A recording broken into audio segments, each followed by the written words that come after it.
Hello दोस्तों, स्वागत है आपका इस वीडियो चैनल में। तो दोस्तों आज की इस वीडियो में डिस्कस करेंगे यूजी पीजी कॉलेज एडमिशन्स के बारे में, यानी कि बीए बीकॉम बीएससी और एमए एमकॉम एमएससी की कॉलेज एडमिशन्स के बारे में। तो दोस्तों आज मैं आपको कॉलेज एडमिशन की पूरी प्रोसेस बताने वाला हूं, यानी कि अगर आपका किसी कॉलेज में नाम आ जाता है और उस कॉलेज में नाम आने के बाद में दोस्तों आप अपनी फीस को सबमिट कर देते हैं। क्या दोस्तों, अगर आपका किसी कॉलेज में नाम आ गया और उस कॉलेज में आपने अपनी फीस सबमिट कर दी, तो इसके बाद दोस्तों आपको जो डॉक्यूमेंट हैं वो कब जमा हो करनी है अपने कॉलेज में, वो मैं आपको बताने वाला हूं। क्योंकि जब तक आप अपने कॉलेज में डॉक्यूमेंट जमा नहीं करोगे तब तक आपका एडमिशन है वो सक्सेस नहीं होगा। तो दोस्तों कब तक आपको अपने कॉलेज में डॉक्यूमेंट जमा करना है, पूरा प्रोसेस मैं आपको बता देता हूँ। तो चलिए दोस्तों वीडियो कॉल लेते हैं शुरू।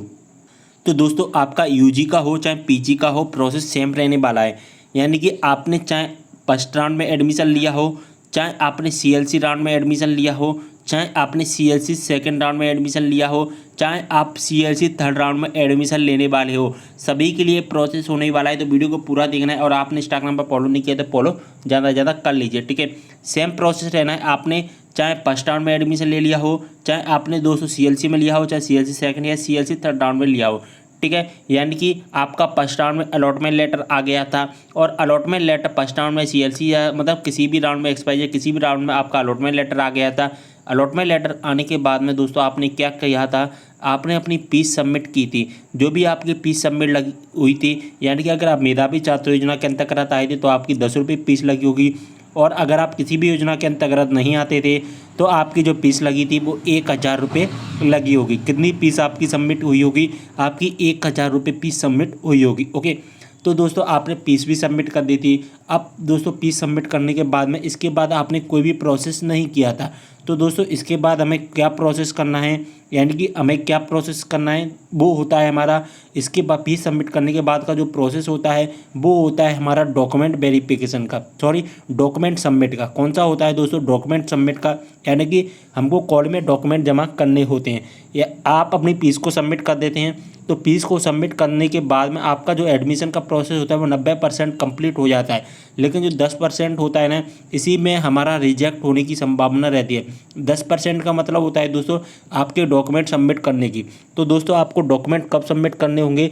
आपके डॉक्यूमेंट सबमिट करने होंगे आपको अपने कॉलेज में जा करके। कौन से डॉक्यूमेंट सबमिट करने होंगे? देखिए, एक तो आपका अलॉटमेंट लेटर का प्रिंट आउट, ओके, और इसके बाद जो आपने फीस सबमिट की थी उसका प्रिंट आउट ले जाकर आपको अपने कॉलेज में जमा करना है। अब दोस्तों कॉलेज में कब जमा होंगे वो मैं आपको बता देता हूँ। तो दोस्तों आपके जो डॉक्यूमेंट होंगे वो कॉलेज में जमा होंगे जब भी आपका कॉलेज ओपन हो जाएगा, जब भी आपके कॉलेज स्टार्ट हो जाएंगे, तो तब आपको कॉलेज में जाकर क्या करना है, अपने डॉक्यूमेंट क्या करना है, जमा करने हैं। तो दोस्तों बहुत सारे कॉलेज ऐसे हैं जिन कॉलेज में डॉक्यूमेंट जमा होना स्टार्ट हो चुका है।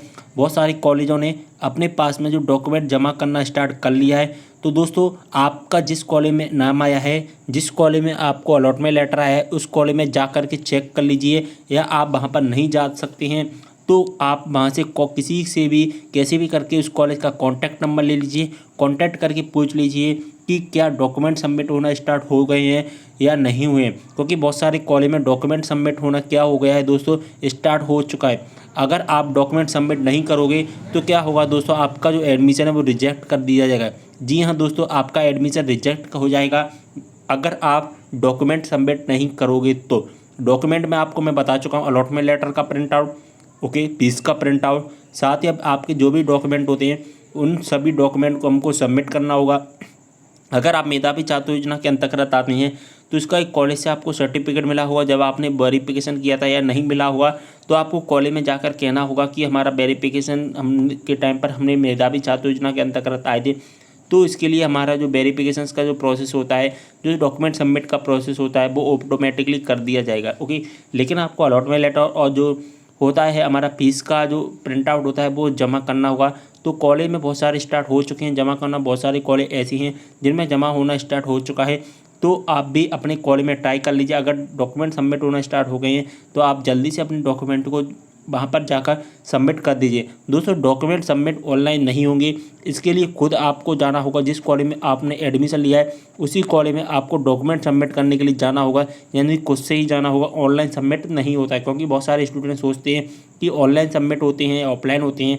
तो मैं आपको बता दूं, डॉक्यूमेंट हमारी फीस भरने के बाद में हमारे जो डॉक्यूमेंट जमा होते हैं वो ऑफलाइन होते हैं, यानी कि हमको खुद ही जाना होता है कॉलेज में डॉक्यूमेंट को जमा करने के लिए। ओके, तो आप चेक कर लीजिए, अगर आपके कॉल में स्टार्ट हो गए तो आप डॉक्यूमेंट को सबमिट कर दीजिए। ओके, उम्मीद कर रहा हूँ पूरी जानकारी समझ में आ गई होगी। अगर आपको अभी कोई भी डाउट होता है तो कमेंट कीजिए, कमेंट के माध्यम से मैं आपकी प्रॉब्लम को सॉल्व करने की कोशिश करता हूँ। और दोस्तों, अगर आपने मुझे इंस्टाग्राम पर फॉलो नहीं किया अभी तक तो इंस्टाग्राम पर भी फॉलो कर लीजिए, लिंक आपको डिस्क्रिप्शन बॉक्स में मिल जाएगा। ओके, तो वीडियो को यहीं पर करते समय आप मिलते हैं इस वीडियो के साथ, तब तक के लिए बाय।